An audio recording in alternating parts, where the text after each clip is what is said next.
Moral கதைகள். மழை காலத்தில் பறவைகளின் வீடு. ஒரு அழகான காலை பொழுதுல மேகமூட்டத்தோட பலத்த காற்று வீசிக்கிட்டு இருந்துச்சு. அந்த சமயத்துல பெணுக்குருவியும் குழந்தை சிச்சுவும் ஸ்ட்ராபெரி பழங்களை தேடி காட்டுக்குள்ள பறந்து போனாங்க. ரொம்ப நேரம் பறந்த இரண்டு பறவைகளும் ஸ்ட்ராபெரி பழம் இருக்கிற அந்த இடத்த கண்டுபிடிச்சாங்க. அந்த சமயத்துல காற்றோடைய வேகம் இன்னமும் அதிகமா ஆயிடுச்சு. மகளே சிச்சு, இன்னும் கொஞ்ச நேரத்துல பயங்கரமான மழை பெய்ய போகுது. அதுக்குள்ள இந்த ஸ்ட்ராபெரி பழங்கள் எல்லாம் பிச்சுட்டு வேகமா வீட்டுக்கு போயிடலாம் அப்படின்னு ரெணுக்குருவி குழந்தை சிச்சு கிட்ட சொல்லுச்சு. அப்படி சொல்லிட்டு எல்லா ஸ்ட்ராபெரி பழங்களையும் பிச்சு கூடைக்குள்ள போட்டுச்சு. அந்த கூடையை எடுத்துக்கிட்ட இரண்டு பறவைகளும் ரொம்ப வேகமா அவங்களுடைய வீட்டை நோக்கி பறக்க ஆரம்பிச்சாங்க. அவங்க வீட்டுக்கு போன கொஞ்ச நேரத்திலேயே காடு முழுக்க புயல் காற்றோட பலத்த மழை வீச ஆரம்பிச்சது. அந்த மழையில நனைஞ்சபடியே காலுக்காக ரெணுக்குருவியோடைய வீட்டை நோக்கி பறந்து போச்சு. குருவியே, நான் பக்கத்து காட்டுல இருந்து ஒரு வேலையா இந்த காட்டுக்கு பறந்து வந்தேன். அந்த சமயத்துல இந்த காட்டுல பயங்கரமான மழை பெய்ய ஆரம்பிச்சிருச்சு. இப்ப இந்த மழையில என்னுடைய காட்டுக்கு போக முடியாதுன்னு நினைக்கிறேன். மழை நிக்கிற வரை நான் உன்னுடைய வீட்டுல இருந்துக்கட்டுமா அப்படின்னு காலுக்காக ரெணுக்குருவி கிட்ட கேட்டுச்சு. ரெணுக்குருவி உடனே இப்படி பதில் சொல்லுச்சு. காலு அண்ணன், எனக்கு உங்களை நல்லாவே தெரியும். என்னுடைய அக்கா ரோசி உங்க வீட்டு பக்கத்துல தான் இருக்கா. நீங்க தாராளமா இங்க தங்கிக்கலாம் அப்படின்னு சொல்லுச்சு. ஓ, நீ ரோசியோட தங்கச்சியா? ரொம்ப நல்லதா போச்சு. சரி சரி, இந்த ஸ்ட்ராபெரி பழங்களை எதுக்காக இவ்வளவு கூட நிறைய வச்சிருக்க? அதுவா, எங்க அக்காக்கு ஸ்ட்ராபெரி கேக்னா ரொம்ப பிடிக்கும். அதனால அவளுக்காக தான் ஸ்ட்ராபெரிகளை எடுத்துட்டு வந்தேன். இதை வச்சு இப்போ கேக் தயார் செய்ய போறேன். தயார் செஞ்சு மழை நின்னதும் கொண்டு போய் எங்க அக்கா வீட்டுல கொடுக்க போறேன் அப்படின்னு ரெணுக்குருவி சொல்லுச்சு. உடனே காலுக்காகவும் இப்படி யோசிச்சது. அடடா, இந்த ஸ்ட்ராபெரி கேக்கு ரொம்ப சுவையா இருக்குமே. இதை எப்படியாவது நம்ம இந்த குருவி கிட்ட இருந்து ஆட்டைய போட்டுடணும் அப்படின்னு நினைச்சுக்கிட்டு இப்படி சொல்லுச்சு. ரீனு, நீ எதுக்காக இந்த மழையில நனைஞ்சு கொண்டு போற? நான் தான் அங்க தானே போறேன். நான் அப்படியே ரோசி கிட்ட இந்த ஸ்ட்ராபெரி கேக்கு கொடுத்துட்றேன், சரியா அப்படின்னு கேட்டது. உடனே ரெணுக்குருவி இப்படி சொல்லுச்சு. ஆனா காலு அண்ணே, நான் எங்க அக்கா ரோசி கிட்ட வீட்டுக்கு வரேன்னு சொல்லிட்டேனே. சரி சரி, இருந்தாலும் பரவாயில்ல. நீங்களே இந்த கேக்கை கொண்டு போய் நான் கொடுத்ததா சொல்லி கொடுத்துருங்க. அதுக்கப்புறமா ரீனு 2 நாள் கழிச்சு வருவான்னு சொல்லிடுங்க என்ன அப்படின்னு ரெணுக்குருவி காலுக்காகத்துக்கிட்ட சொல்லுச்சு. இப்போ காலுக்காக நினைச்ச மாதிரியே நடந்துடுச்சு. இப்போ ரெணுக்குருவி அதுகிட்ட இருக்கிற பொருட்களை வச்சு கேக் தயார் செய்ய ஆரம்பிச்சது. ரீனு, எனக்கு ஸ்ட்ராபெரி கேக்னா ரொம்ப பிடிக்கும். இந்த மாதிரி நிறைய பொருட்களை வச்சு வேற செய்யறியா? கண்டிப்பா சுவையா தான் இருக்கும். ஆமா காலு அண்ணன், நான் தயார் பண்ற ஸ்ட்ராபெரி கேக் ரொம்பவும் அருமையா இருக்கும். நான் செஞ்சு உங்களுக்கு ஒரு பீஸ் கொடுக்குறேன், நீங்களும் சாப்பிட்டு பாருங்க அப்படின்னு சொன்ன ரெணுக்குருவி ஸ்ட்ராபெரி கேக்களை தயார் செய்ய ஆரம்பிச்சது.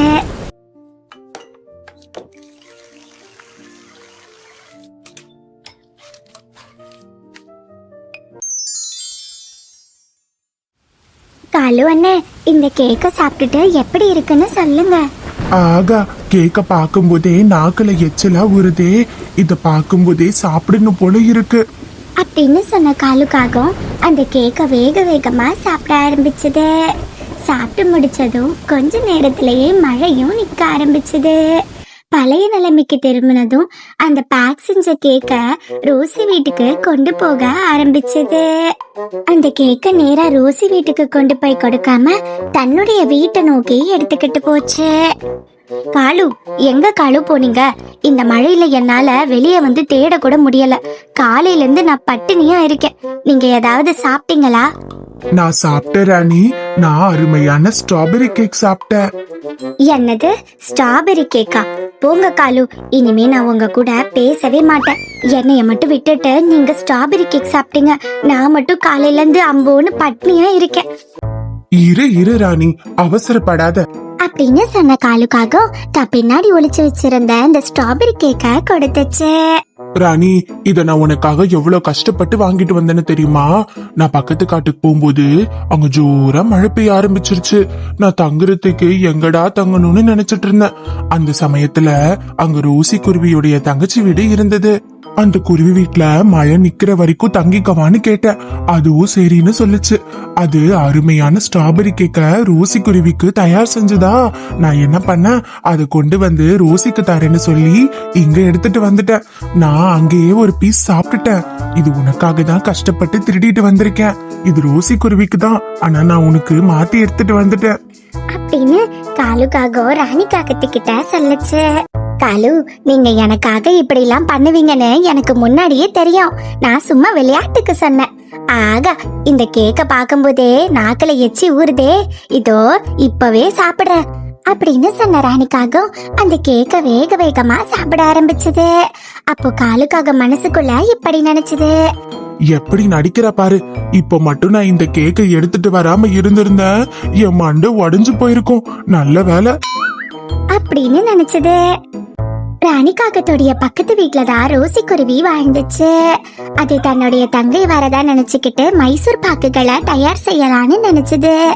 அதுக்காக மார்க்கெட்ல ஜம்பு கிளியோடைய கடையை நோக்கி பறந்து போச்சு. அங்க மைசூர் பாக் செய்யறதுக்கு தேவையான பொருட்களை வாங்கிச்சு. என்ன ரோசி, ரொம்ப நாள் கழிச்சு கடை பக்கம் வந்திருக்க, என்ன செய்ய போற? ஜம்பு அண்ணே, இன்னைக்கு என்னுடைய தங்கச்சி எனக்காக ஸ்ட்ராபெரி கேக்க செஞ்சு கொண்டு வரேன்னு சொல்லிருக்கா. அதனால அவளுக்கே தெரியாம அவளுக்கு பிடிச்ச மைசூர் பாக்க செஞ்சு தரலான்னு இருக்கேன். அதுக்கு தான் தேவையான பொருட்கள் எல்லாம் உங்க கடையில வாங்க வந்திருக்கேன். என்னது, மைசூர் பாக்கா? எனக்கு கூட மைசூர் பாக்குனா ரொம்ப பிடிக்கும் ரோசி. அட, உங்களுக்கும் மைசூர் பாக்னா ரொம்ப பிடிக்குமா? சரி, அப்படின்னா நான் செஞ்சுட்டு உங்களுக்கு ஒரு டப்பால கொண்டு வரேன்.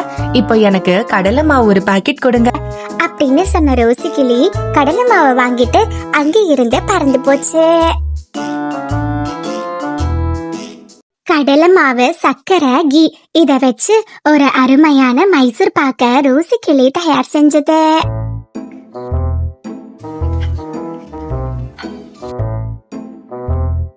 அந்த சுட சுட மைசூர் பாக்க ஒரு டிஃபன் பாக்ஸ்குள்ள போட்டுச்சு. அந்த டிஃபன் பாக்ஸ ஜம்பு கிளி கடைக்கு கொண்டு போச்சு. ரோசி, ரொம்ப நன்றி ரோசி. இதோடைய வாசனையே மூக்கு தொலைக்குது. இப்பவே சாப்பிடுறேன். சரி சரி ஜம்பு அண்ணே, நீங்க சாப்பிடுங்க. என் தங்கச்சி இப்ப வந்துருவா. நான் வீட்டுக்கு போய் அவளுக்கு பிடிச்ச மைசூர் பாக்க அவகிட்ட கொடுக்கணும். அவ ரொம்ப சந்தோஷப்படுவா அப்படின்னு ரோசி குருவி சொல்லிட்டு அங்க இருந்து பறந்து போச்சு. ஐயோ, இவ எதையோ யோசிக்கிறாளே. எதையோ ஒன்ன பண்ண போறான்னு நினைக்கிற. நம்ம மட்டும் பண்ணல, நம்ம மண்டைய வேற உடைச்சிருவாளே. காலு, இந்த வாசனைய பாத்தீங்களா? மைசூர் பாக்கு வாசனை நல்லா கம கமன்னு இருக்குல்ல. இது கண்டிப்பா அந்த ரோசி குருவி வீட்ல இருந்து தான் வரும். எனக்காக போய் இத மட்டும் எடுத்துட்டு வாங்கலேன் காலு. எனக்கு ரொம்ப பசிக்குது. என்ன சொல்ற ராணி நீ? பசிக்குதா?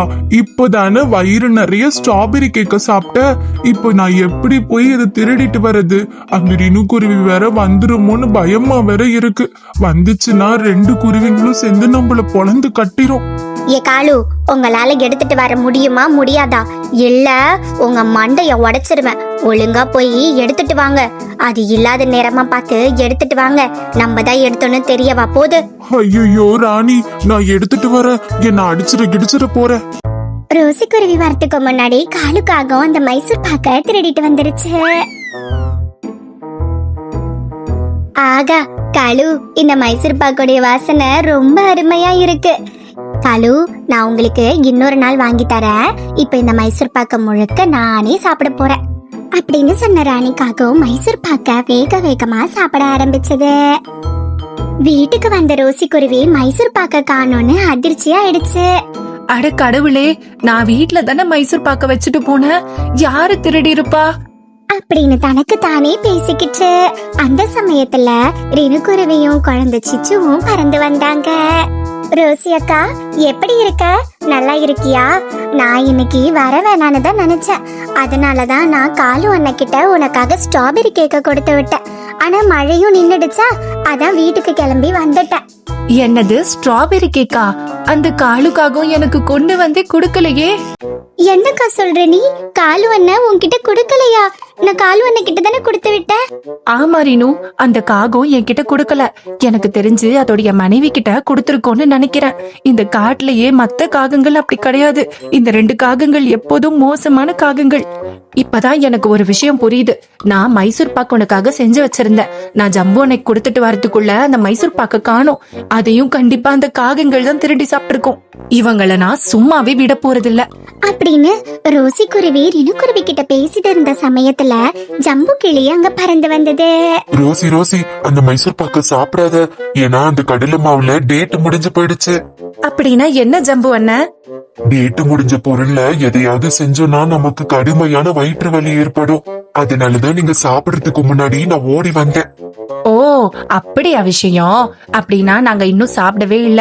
அந்த மைசூர் பாக்க அந்த காகங்கள் தான் திருடி சாப்பிட்டாங்க. அவங்களுக்கு சரியான பாடம் தான் இது அப்படின்னு ரோசி குருவி சொல்லுச்சு. அச்சோ ராணி, உனக்கு என்ன ராணி ஆச்சு? காலு, எனக்கு கடுமையா வயிறு வலிக்குது. இந்த மைசூர் பாக்குல தான் ஏதோ கலந்திருக்குன்னு நினைக்கிறேன். ராணி, நான் அப்போவே சொன்னல, கேக் சாப்பிட்டுட்டு உடனே இந்த மாதிரி இன்னொன்னு சாப்பிடக்கூடாது. இல்ல காலு, நான் தெரியாம சாப்பிட்டுட்டேன். இனிமே இந்த மாதிரி திருடி சாப்பிடவே மாட்டேன் அப்படின்னு ராணிக்காகவும் தான் செய்த தவற உணர்ந்தது. இந்த வீடியோ பிடிச்சிருந்தா லைக் பண்ணுங்க, ஷேர் பண்ணுங்க, சேனலை மறக்காம சப்ஸ்கிரைப் பண்ணிட்டு பாருங்க. இதோட நெக்ஸ்ட் வீடியோல பார்க்கலாம். டாடா, பை பை.